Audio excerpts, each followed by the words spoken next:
American കുറ്റകൃത്യങ്ങളുടെ ചരിത്രത്തിൽ ഏറ്റവും കൂടുതൽ ചർച്ച ചെയ്യപ്പെട്ട കേസുകളിൽ ഒന്നാണ് ജോസഫ് നാസോ എന്ന സീരിയൽ കില്ലറുടേത്. ആൽഫബറ്റ് കില്ലർ എന്ന വിളിപ്പേരിൽ അറിയപ്പെടുന്ന ഇദ്ദേഹം 4 സ്ത്രീകളെ കൊലപ്പെടുത്തിയ കുറ്റത്തിന് ജീവപര്യന്തം ശിക്ഷ അനുഭവിക്കുകയാണ്. എന്നാൽ താൻ 26 പേരെ കൊലപ്പെടുത്തിയിട്ടുണ്ടെന്ന് അടുത്തിടെ അദ്ദേഹം അവകാശപ്പെട്ടതോടെ ഈ കേസ് വീണ്ടും മാധ്യമശ്രദ്ധ നേടിയിരിക്കുന്നു. ഈ പുതിയ വെളിപ്പെടുത്തലുകൾ ഒരു പുതിയ ഡോക്യുമെന്ററിയിലൂടെയാണ് പുറത്തുവരുന്നത്.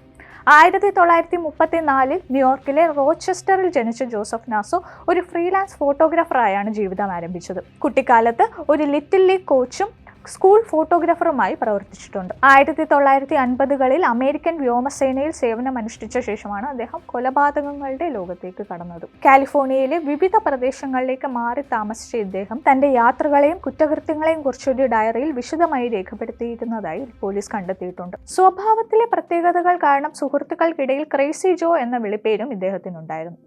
ജോസഫ് നാസോ ആൽഫബറ്റ് കില്ലർ എന്നറിയപ്പെടാൻ കാരണം അദ്ദേഹത്തിന്റെ ഇരകളുടെ ആദ്യത്തെയും അവസാനത്തെയും പേരുകൾ ഒരേ അക്ഷരത്തിൽ തുടങ്ങുന്നവയായിരുന്നു. 2013 4 കൊലപാതകങ്ങളിൽ അദ്ദേഹത്തിന് ശിക്ഷ ലഭിച്ചു. 1977 ഫെയർഫാക്സിനടുത്ത് വെച്ച് കഴുത്ത് ഞെരിച്ച് കൊലപ്പെടുത്തിയ നിലയിൽ കണ്ടെത്തിയ 18 വയസ്സുള്ള റോക്സിൻ റോഗാഷാണ് ആദ്യത്തെ ഇര. അടുത്ത വർഷം 1978 പോർട്ട് കോസ്റ്റയിലെ ഒരു ഹൈവേയിൽ ഉപേക്ഷിക്കപ്പെട്ട നിലയിൽ 22 വയസ്സുള്ള കാർമെൻ കോളൻ എന്ന യുവതിയുടെ മൃതദേഹവും കണ്ടെത്തി. പിന്നീട് 1993 യൂബ കൗണ്ടിയിൽ വെച്ച് 38 വയസ്സുള്ള വെയിട്രസായ പമേല പാഴ്സൺസിനെയും 1994 ഇതേ സ്ഥലത്ത് വെച്ച് 31 വയസ്സുള്ള ട്രേസി ട്രഫോയെയും നാസോ കൊലപ്പെടുത്തി. ഈ കേസുകളിലെല്ലാം നാസോ കുറ്റക്കാരനാണെന്ന് തെളിയിക്കപ്പെടുകയും അദ്ദേഹത്തിന് ശിക്ഷ ലഭിക്കുകയും ചെയ്തു. ഈ 4 കേസുകളിലും DNA തെളിവുകളും മറ്റ് ഫോറൻസിക് വിവരങ്ങളും നാസോയ്ക്കെതിരെയായിരുന്നു വിരൽ ചൂണ്ടിയത്. അറസ്റ്റിന് ശേഷം അദ്ദേഹത്തിന്റെ വീട്ടിൽ നടത്തിയ പരിശോധനയിൽ മൃതദേഹങ്ങളെ പോലെ തോന്നിപ്പിക്കുന്ന ചിത്രങ്ങളും മറ്റു കുറ്റകൃത്യങ്ങളുമായി ബന്ധപ്പെട്ട വസ്തുക്കളും കണ്ടെത്തി. 5ാമത്തെ ഇരയായ സാറ ഡിലൻ ഉൾപ്പെടെ മറ്റ് നിരവധി കേസുകളിലും നാസോയ്ക്ക് പങ്കുണ്ടെന്ന് പ്രോസിക്യൂട്ടർമാർ വിചാരണയ്ക്കിടെ വാദിച്ചിരുന്നു. 4 കൊലപാതകങ്ങളിൽ മാത്രമാണ് നാസോയ്ക്ക് ശിക്ഷ ലഭിച്ചതെങ്കിലും താൻ 26 സ്ത്രീകളെ കൊലപ്പെടുത്തിയിട്ടുണ്ടെന്ന് അദ്ദേഹം ഇപ്പോൾ അവകാശപ്പെടുന്നു. ബിൽ നൊഗ്വേര എന്ന സഹതടവുകാരനോടാണ് അദ്ദേഹം ഈ കാര്യങ്ങൾ തുറന്നു പറഞ്ഞത്. 10 വർഷത്തിലേറെയായി നാസോയുമായി അടുത്ത ബന്ധം പുലർത്തിയിരുന്ന നൊഗ്വേര നാസോ തൻ്റെ ഇരകളുടെ വിവരങ്ങൾ ഒരു ഗ്രേറ്റസ്റ്റ് ഹിറ്റ്സ് ലിസ്റ്റാക്കി സൂക്ഷിച്ചിരുന്നതായി വെളിപ്പെടുത്തി.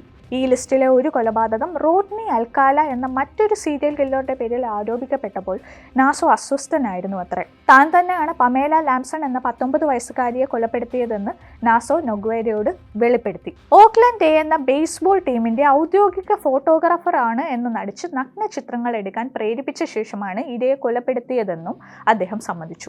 റൈഡേഴ്സ് ഓൺ ദ സ്റ്റോം എന്ന പാട്ടിലെ there's a killer on the road എന്ന വരികൾ നാസോയെ സ്വാധീനിച്ചിരുന്നതായി നൊഗ്വേര പറയുന്നു. നാസോയുടെ പുതിയ വെളിപ്പെടുത്തലുകളുടെ പശ്ചാത്തലത്തിൽ കാലിഫോർണിയയിലെയും മറ്റ് സംസ്ഥാനങ്ങളിലെയും പോലീസ് പഴയ കേസുകൾ വീണ്ടും പരിശോധിക്കാൻ ഒരുങ്ങുകയാണ്. എന്നാൽ നാസോയുടെ അവകാശവാദങ്ങൾ തെളിവുകൾ വെച്ച് സ്ഥിരീകരിക്കാൻ സാധിക്കുമോ എന്നതാണ് ഇപ്പോൾ അന്വേഷകർ നേരിടുന്ന പ്രധാന വെല്ലുവിളി. ഈ പുതിയ വെളിപ്പെടുത്തലുകളും കേസിന്റെ കൂടുതൽ വിവരങ്ങളും ഉൾപ്പെടുത്തിക്കൊണ്ട് death row confidential secrets of a serial killer എന്ന ഡോക്യുമെന്ററി ഉടൻ പുറത്തിറങ്ങും. നാസോയുമായി നേരിട്ട് സംസാരിച്ച ഒരേ ഒരു പത്രപ്രവർത്തകനായ ഡാൻ നോയ്സ്, മറ്റ് സഹതടവുകാർ എന്നിവരുമായുള്ള അഭിമുഖങ്ങൾ ഈ ഡോക്യുമെന്ററിയിലുണ്ട്.